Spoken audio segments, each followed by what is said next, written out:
So yung sinasabi nga ho mga boss ng mga eksperto na itong Lakers ay walang patutunguhan sa season na ito, aba sila ngayon ang number 1 sa Western Conference. Isa lang to sa mga patunay na minsan hindi rin yung mga manlalaro yung problema, yung coach ang problema sa kanila mga boss. Kitang-kita naman daw yung pagkakaiba kay Coach Darvin Ham at kay Coach JJ Redick. Sa ngayon, napaka-impressive ng ipinapakitang performance nitong si Anthony Davis.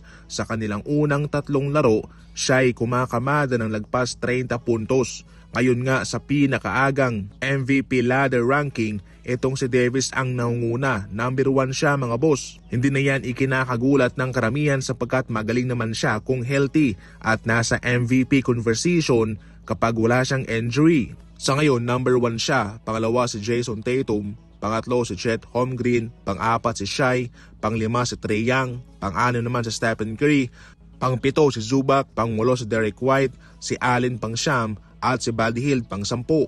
Kasama ang Lakers, itong OKC naman ay undefeated rin sila. Sila ngayon ang tanging team sa NBA ang wala pang talo. Sa kabila sa Eastern Conference, ang Cleveland Cavaliers pati yung Boston Celtics, sila lang yung walang talo sa kanilang kagrupo.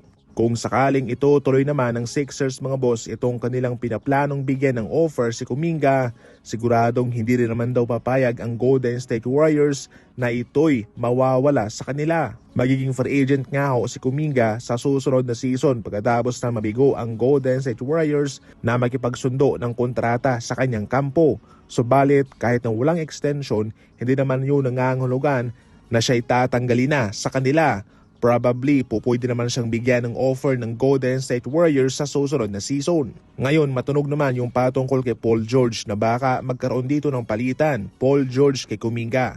Ayon sa ilang mga eksperto, ito'y malabo nga hong mangyari sapagkat kitang-kita naman sa ngayon kung gaano karupok itong si Paul George. Hindi pa nga siya nakapaglaro sa kanyang bagong team na Sixers.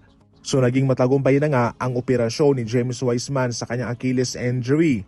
Naunang nga hong naibalita na posibleng magiging out na siya for the rest of the season. Subalit pagkatapos ng kanilang operasyon, ayon mismo sa Indiana Pacers, posible pangarang makabalik itong si James Wiseman sa season na ito.